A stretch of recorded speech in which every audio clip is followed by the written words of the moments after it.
तो मेमोरी पे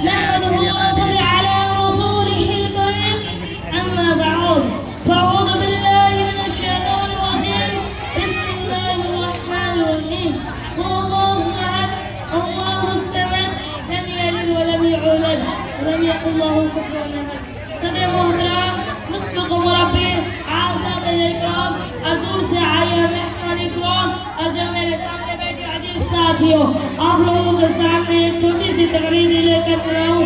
उस तकरीर का नाम है याम आज़ादी। और मैं आज याम आज़ादी पर दुआ से कहना चाहता हूँ।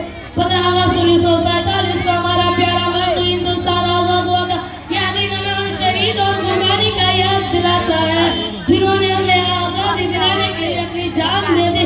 हमें चाहिए कि अपने देश से मोहब्बत करे, इज्जत में सफाई रख और सबके साथ भाईचारे से पेश आए। आज हम सब मिलकर वजह करेंगे कि अपने उत्तर को आसिम बनाएंगे। ये सब मैं तकरीर खत्म करना चाहता हूँ। आगे जय हिंद।